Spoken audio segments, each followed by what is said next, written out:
Hello, it's very late. This is like my fifth time recording this video. I look pretty ratchet right now, but I'm taking a break from market prep for like this gauntlet of conventions that I have in August. And also, I'm leaving this home at the end of August and I will be moving to a new home. So I'm kind of slowly packing everything up, and it's just been crazy because we've lived here for 2 years and we've accumulated many trinkets. But there's this topic that I've been wanting to discuss for a while.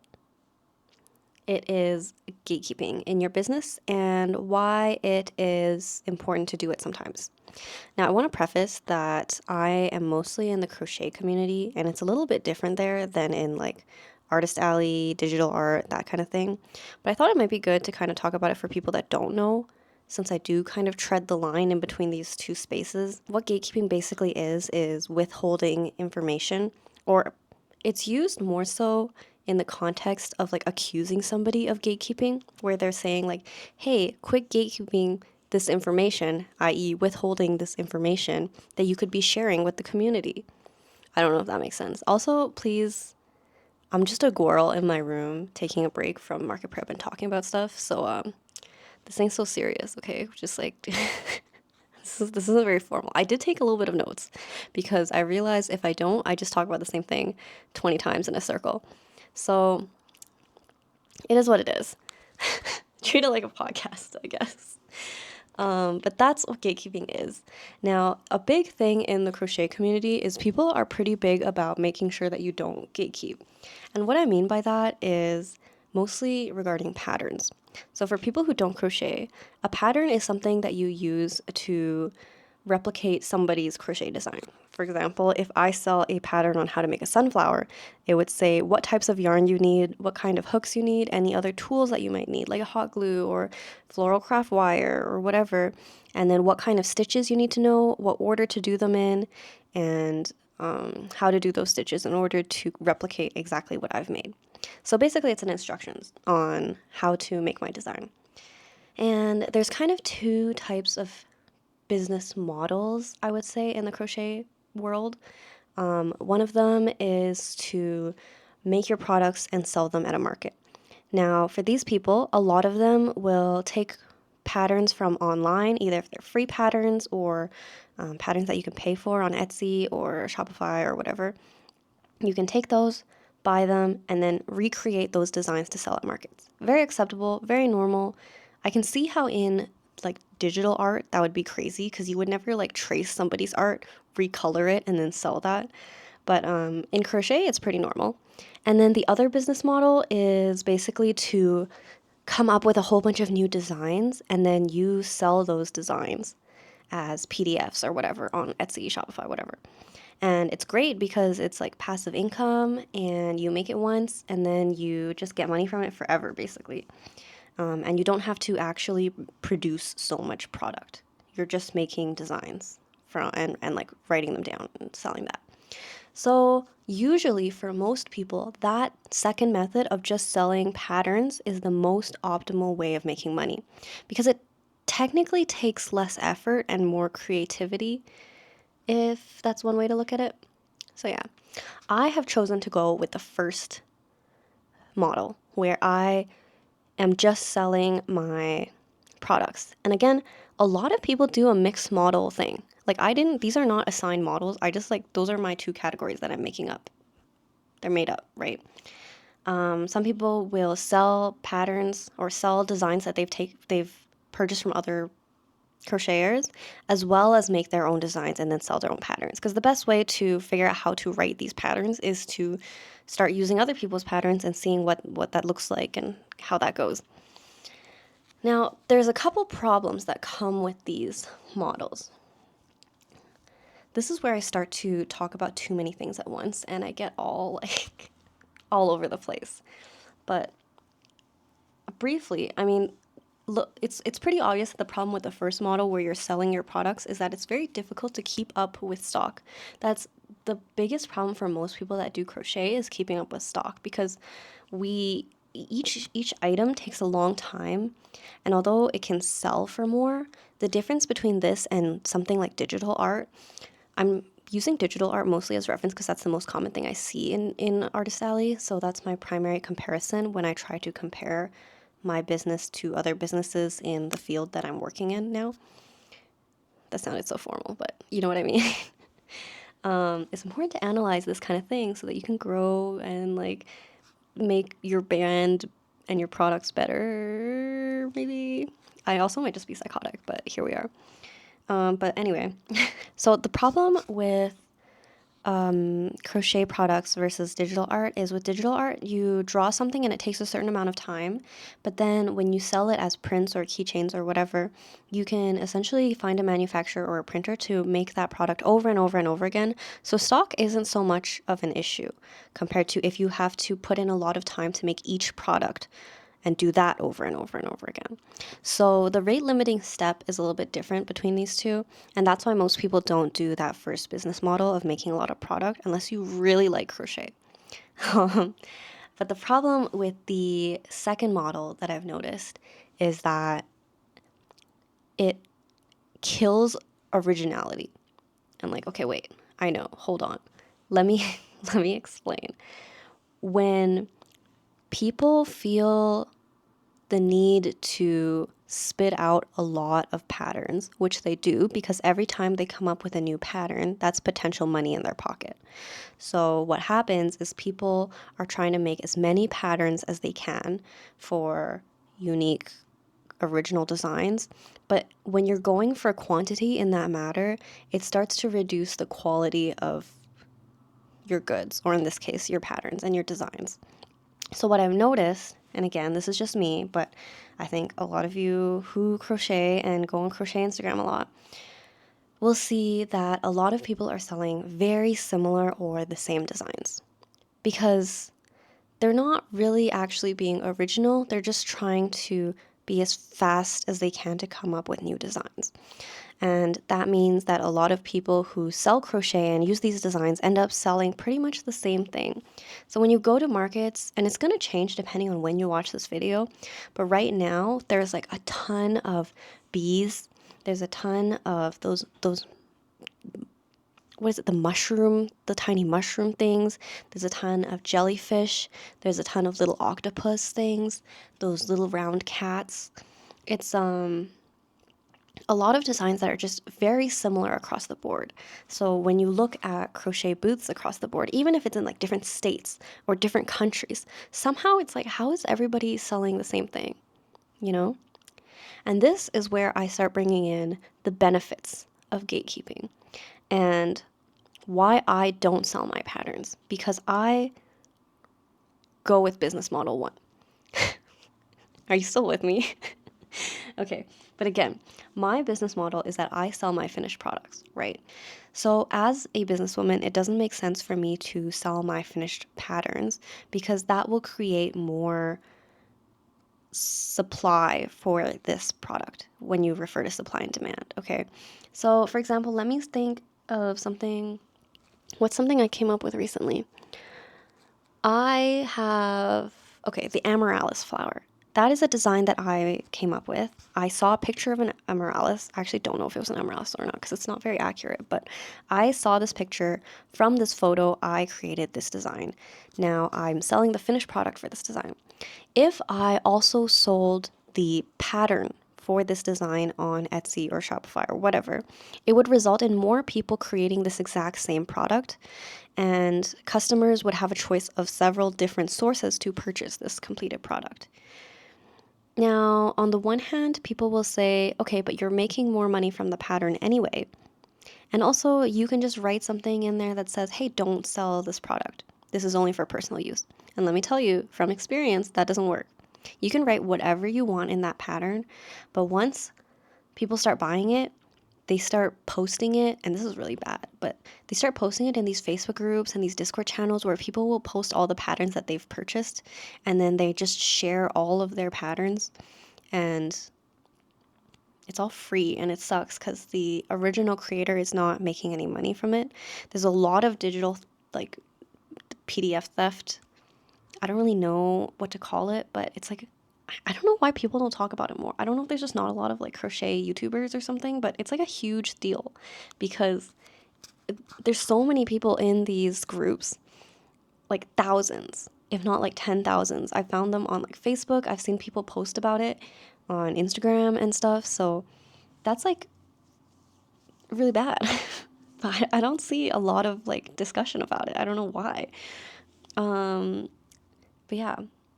The other thing is like there's so many patterns that are so similar. Like if you look up sunflower crochet pattern on Etsy right now, there's probably like 100 different listings for pretty much the same thing. So I don't even tell people to buy my patterns on Etsy right now. I have a bunch listed still of pretty basic flowers that I made when I was first starting out. And to be honest, like you can find most of those tutorials on YouTube. Are some of them stolen? Probably. But like you can find them for free on YouTube. So I don't feel justified in telling me people to pay for my version when it's marginally different. But anyway, I digress. The reason why I don't sell my patterns to my products is because I want to be the only person to have that product. Okay? We are approaching my note point that says the benefits of gatekeeping. And this point is called the competitive advantage. Okay? It's like if you have a tech company and you have like some kind of software that you're using, obviously you do not want to sell the software to other people or the code or whatever so that they can make their own software. Because then why would people buy from you? Do you know what I mean? Like it seems obvious in hindsight, but I think people are so busy trying to target both audiences, people who buy the product and the people that buy the product and the pattern, that they don't really focus in on one thing. And that's why I think for people that are crocheting, especially there's so many new people in the crochet community right now because it's pretty trendy. And a lot of people are really young and I think they don't really think about it. And then they enter the business for like a couple months or a year and then they fall off and they're like, I don't know what happened. You have to gatekeep a little bit, TLDR. But yeah, so that's a thing. What else? I wrote brand integrity, but I don't really remember what that entails anymore. But essentially the whole thing is just, I feel like you would want to be the only one to supply this type of product. There are unfortunately like situations where people are going to copy it anyway. And I don't know why, but plagiarism is just huge in crochet. Like people do not care. It's pretty hard to get someone in trouble, I guess, for copying your design because a lot of people will say, oh, I mean, they still made it. Like even if I don't sell a pattern, someone can look at something that I made, count the stitches and easily replicate it, if not after like a couple trials. If someone gave me a picture of someone else's, I could probably replicate it just by counting the stitches and like knowing different types of stitches and just eyeballing it. So there isn't really a way to truly stop people from seeing my designs unless I never post them online, which just doesn't work for my brand because that's how I advertise and that's how I talk to people like my customers or people in my community and things like that. So that just doesn't make sense. So it's just something that I've come to accept.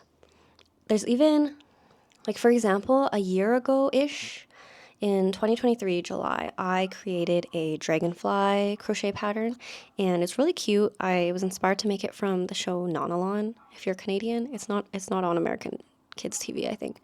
But it's like this puppet thing. It's like a puppet show and they have a bunch of like bugs on sticks in the background because they're all puppets. So I made these little dragonflies on a bouquet. I'll put a picture. And I made them as plushies, whatever. I released it as a free pattern. So anyone can use it. Anyone can make it. You can do whatever you want with it, like sell the finished product or whatever. Just don't sell the pattern because that's a little ridiculous, you know? And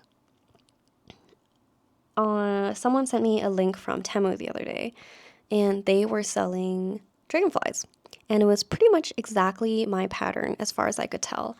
And they were putting it on little hair clips because for some reason these very unethical slave labor factories in China love putting stuff on hair clips. So that kind of sucks.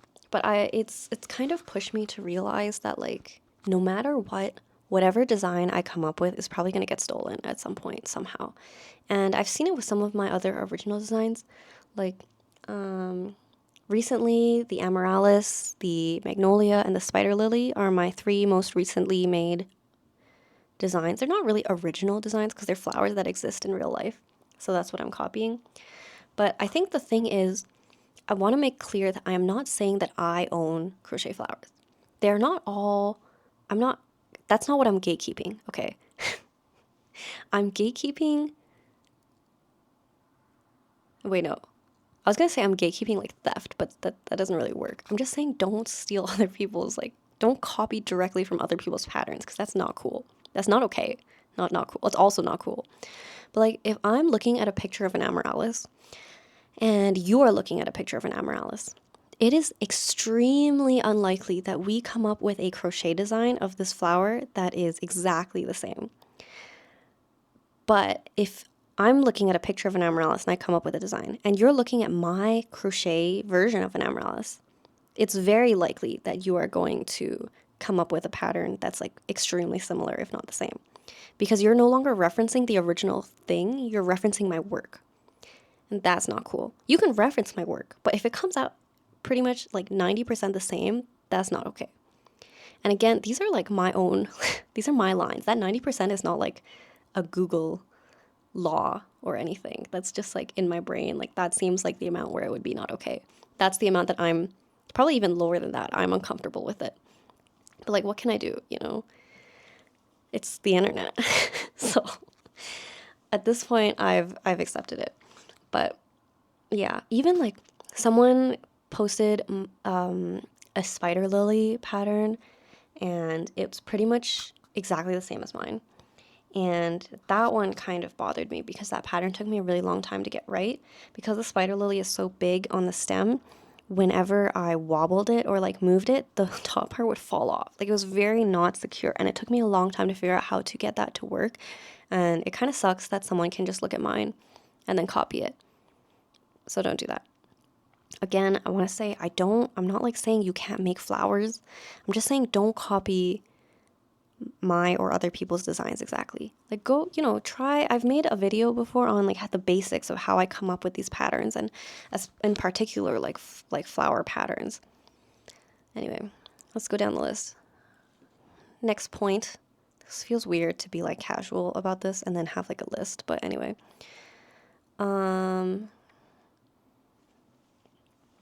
Risks of oversharing. Loss of competitive edge, because if you share too much information, you can lead to competitors copying or outmaneuvering you. I used ChatGPT for that point. ChatGPT was used in this video. But that's true. I also noticed something that people don't gatekeep enough, I feel like. Okay, I'm gonna contradict myself a little bit here. I noticed a lot of people, including myself, posting a lot of videos about Artist Alley. Okay, pause. Don't come at me yet. A lot of people also post, not including me, things like how much they made. We're talking exact numbers, exact inventory, exact profit, expenses, whatever. Just like a full list of everything. There's people who make videos of how to apply for these shows. Where is there a good spot to be in this show? How to improve your portfolio to get into these shows. And I understand why people make these videos. And to be honest, as a consumer, I super appreciate these videos. As a consumer of the videos, I should say. Because they helped me a lot when I was starting out. Like it taught me pretty much exactly what I have to do in order to become an artist in Artist Alley. How much stuff I need to bring, how I need to prepare, how to make my design, my like display better, etc., etc. And I watch a ton of these. Like half of my day is just watching these because I'm just crocheting anyway. I don't have anything to do. I'm just watching these videos. So I'm gonna contradict myself a little bit here when I say that I love these videos, but I do feel that when people make these videos, they're creating more competition for themselves, because I also became that competition, I think. Like, do you kind of see what I'm saying? Like, I want to make these videos sharing all this information on how to do what I'm doing because I'm having a great time. I appreciate it. Other people shared it with me, so I want to share it. It's a fun experience, it's not something that everyone gets to do. But at the same time, when other people watch these videos, and I know because I did this, they learn how to enter this space, and you're technically creating more competition for yourself. So that sucks. But I don't really have a point here. This is just something that I feel like people should gatekeep, but they don't. And also, I don't even do that. Like, I've been posting the videos too. So that's a point. What was I? I mean, technically, it's not good for business. Oh, but the reason why people do it is because it brings in a lot of views. There's like a lot of money, like monetary value and clout in sharing these types of videos, because people want to, people love information, like informative, tutorial, how-to videos are like some of the highest view catching videos that I've made. Actually, I don't make a lot of those because they're really hard to make, actually. But those type of videos, when I see other people's profiles, get a lot of views. Anyway, I'm still gonna do it, but just something to note, I guess. What else? There's also a point about customer confusion. For this, I just mean like, if I'm selling the same type of product as everybody else, it makes my brand stand out less, because people might see something that I sell and be like, oh yeah, everyone sells this. Like, regarding the other crochet, everyone's selling the same stuff. Or like, my brand doesn't stand out as much as if I have my own original stuff all the time. Do you know what I mean? All right, I guess my main point is really like, you kind of have to find your own balance. Don't be driven to share everything about your business and your process and like your equipment and your display and your manufacturers or whatever. I'm trying to include everything from like crochet and digital art people. Like, you don't have to share every single thing about about your process. You know, that's not what people mean when they say they want transparency. It's important to kind of have controlled transparency where you can share behind the scenes things that still give your brand personality without telling everyone exactly how you do what you do, because then like there's no more magic in what you sell. You kind of have to pick and choose for yourself what you think is right for your brand. But for me, that is, I don't tell people about how to make my flowers. Like, I don't sell all my patterns. And I don't post that many like process videos because it makes it easier for people to copy my designs. I'm trying to post more recently, like just the pieces and the parts and just putting it together instead of actually like crocheting. Ultimately, there's no way for me to fully hide it just due to the nature of what I sell, but it's something that's up to you how much you want to share with everybody. Do I have any examples? I kind of wrote give examples, but I don't have any examples. I guess actually, you know what, the most popular thing that I came up with, or I thought of just now, the most popular thing that I can think of is, if you know Chloris Creates, she sells animal keychains. Just like a whole bunch of different animal keychains. Like, she has like dogs, different breeds of dogs, different breeds of cats, birds, reptiles, fish, whatever, anything you can think of. And that's like her thing.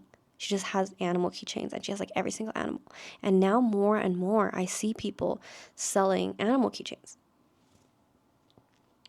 And like, I get that she doesn't own animal keychains, but if I was her, I would be a little bit like, man, everybody's doing this now. Like, it used to be just me, but like now everybody's doing it. But like, is that okay? I feel like it's okay if they didn't know that she existed and they just decided to do this on their own. But like, how would you know, you know? I feel like this is just going to get me canceled. But it's okay. We're gonna publish this video. What other examples do I have? I guess, okay, personal example. I have gone to craft fairs, like local craft fairs, where people have watched my videos, they like my content, they sell the same thing, and then they signed up for the same market that I signed up for. And then we both got accepted. And then their booth was literally my booth. Like, I actually, this exact instance, I had just upgraded my booth from like the baskets and everything into the grid or the panel display, like my Artist Alley display. So it just so happened that we were very different looking, but our booths were pretty much the exact same thing at the time, and or exact as the same as like what I had brought the market prior. And it felt so weird because she had crochet flowers, and I'm not trying to like diss her or anything, and if you're watching this, like, it's totally fine. But it just it was like a realization that this was something that could happen when you post everything on social media. It's that ultimately people are going to end up kind of imitating your process and your display and everything, because obviously if you're posting your stuff, even if you don't say like, here's how to do it, people are going to see that as inspiration and as like something to copy because you're putting it out there. That's just what it is. That's just what's going to happen. But yeah, that was really weird to me. Just a weird feeling for me. I don't know, that's pretty much all my point. I think I just got lazy by the end of this outline, and I stopped adding points because the end just says summary, conclusion, recap. So, in summary, these are my thoughts.